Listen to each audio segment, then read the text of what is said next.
And by the way, just touching on that, people that were in the business in the beginning, I think everybody that was in the business in the very beginning met at some point, had some kind of contact with Bob. Bob was generally one of the nicest guys, and a lot of fighters had a lot of different things to do with him, and a lot of things they probably owed to him, especially as they came out of the California area. So that's just. I also want to go back to the fight, and I want to make sure that nobody misunderstands my intention. Like I said, I am born again Christian, but when I step in the ring, it's business. I know what Pedro's going to try and do to me, and I know Pedro knows what I'm going to try and do to him. And it's not personal, but it's business, and I'm going to win. And I'm sure he wants to do the same. So I don't want to get into all this other stuff and not realize what we're here for. What would you say is over both of your careers, the most effective change in training methodology? Well, I'm not sure what you mean by that. Well, I mean, you were right from the outset. So, what do you do different now to train than you did back then? Rest. About 48 hours in between. I don't heal as fast. So I think, truthfully, I know it's funny, but I think people that don't, as they get older, the ones that don't respect that, the ones that keep trying to train that hard, they find out real fast that they don't recover fast, and then when they try and go in back to back to do those training sessions, they feel flat, they feel worthless, they don't feel like they're getting, that they should be fighting anymore, and so mentally they start breaking down. But if you do it right and you space those times out, you can go in and have really good training sessions, but you don't got to do them 4 times a week or 5 times a week. You can do them twice a week, and then the rest of it's all technique and work and cardio. Getting your body physically fit to be able to go in and do war. It's been almost a year and a half since your last fight, Ken. Do you think ring rust will be a factor, or do you not experience that? 17 years, and what was that one? 1.5. Almost.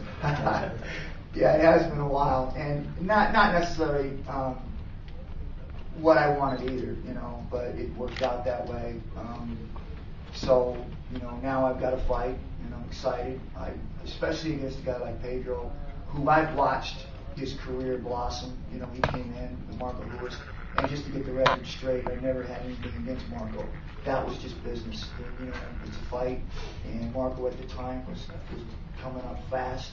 I was on my way out.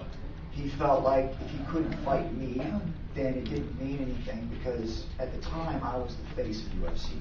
But I was on my way out, so the only way he could get me to fight him was basically come after me, and I understand that. So it was not personal. I understand what he was trying to do, but I had another agenda, and I needed to know where I had to go, where I had to go, and he needed me to fight him, so he had to reach out and try and do that. So just so we got that clear, I know it was nothing personal. I've talked to Marco since then, and I know his intentions, because I would have done the same thing. If I got a guy that was a champion and I'm coming up behind him and he's leaving and this guy's made a mark already, I'm going, you ain't leaving without fighting me. Actually, just to touch back on something, and to answer Secretary Pedro, he was asking a question for both of you about biggest changes in training and stuff. I think Ken is totally right. You really learn with all your mistakes that we did before. Now you take your time, you take your rest time. When you're young, you want to do everything every day, so just get tired. So I really agree what he said. You really learn what is good and what is not good. You learn with your mistakes. This is true. And I think now I think I train much more quality than I did before. I have a question. How many times a week do you guys train, not including active rest training sessions? Both of them. Normally after 5 training, I take 1 training rest. I mean, if I train Monday 2 times and Tuesday 2 times, Wednesday I take or all day off. Depends if I'm too tired, or I just do some techniques in the morning. Take a day off, and then Thursday, Friday, Saturday just in the morning, and take off Sunday and part of Saturday. After 5 training, I'll take 1 training off. All right. Yeah, I take a little more time off than that. I'll get probably 2, whether it's Monday, Wednesday, or Monday, Friday. I get 2 hard actual sparring sessions in, And then the rest of the week I'm working on cardio, I'm working on punch combinations, kick combinations, clinch, takedown, submissions. But most of that stuff is all controlled. Yeah. Thanks, guys. Do you guys consider your matchup a classic grappler versus striker as far as you can get nowadays? I don't think so. I think everybody's complete. I think Ken's complete. I think I'm complete. I think it's a new style. MMA is a new style. We're not a grappler against a striker anymore. Now there are two MMA fighters fighting. Yeah, I meant as far as you can get nowadays. Like everybody's complete, but you have like one side which is fast. You have your basics. You have more basic in the striker and the grappler. But I think now everybody's trying to do everything. You see sometimes a grappler knocking striker out. You see some strikers submitting a grappler. So it's really hard to say, oh, this guy is the striker and this guy is the grappler. And there are new fighters. They are MMA fighters. They are complete.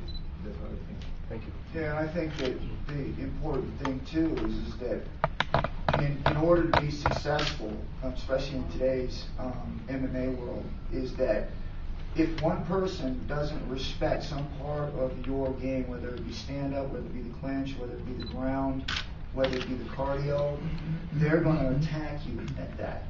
So you have to make sure when you get in there that they're going to respect every part of who you are, whether it's the stand-up, the clinch, the ground, the cardio.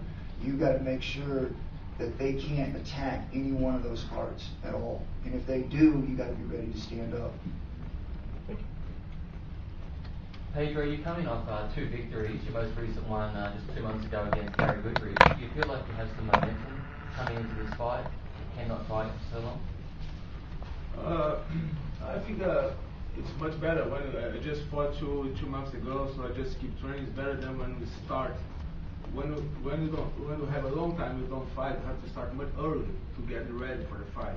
When it comes for another fight, I think I mean for myself, I was ready in May, so I took 2 weeks off. Then I start again. But the level I start, I mean my cardio was much better than when you have to start when you have a long time. I'm not fighting for a long time. I've been following the sport for years. I'm not only a fighter, but a massive fan. Seen you guys fight. I know what you bring to the show. And the sport is now coming to Australia. It's been all over the world. It's awesome to see such great fighters here. But there are a lot of Australian fans who are coming on the weekend who don't know. So tell the Australian fans why they should come and watch you fight, or what is it that you're going to bring in this weekend? How about years and years of experience? Not too many times do you get 2 guys that get in the ring who have seen the changes in MMA right in front of them and who have fought pretty much everybody of who's who in MMA. If I haven't fought him, Pedro has. So to get 2 guys in the ring like that, you got a lot of experience in there, and especially since Pedro has fought the last 2 times and got 2 wins, and he's got a little bit of momentum going in there, and myself, who is taking about 1.5 years off to get in there and have something to prove. It should be one of those fights that you don't want to miss. Ken speaks better than me.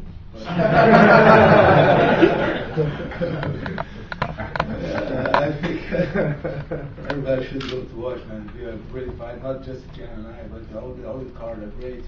We have a great fight. There are Rizzo, someone is a former UFC champ. He also has a big history in the sport. And then if you see the card here, Paulo Filho, the Brazilian guys, also Dennis King, all these guys, they are fighting all around the world. So, and this is the biggest sport in MMA. Is growing more than all sports, so everybody has to watch that. The chance to see the new sport coming up, and I hope next time when we come back to Australia, it's going to be bigger and bigger than what we expect. Tom, this is the second card that you've put on with some great fighters. Have you signed any of the fighters to multiple fight deals? At this point, no. At this point, when you first started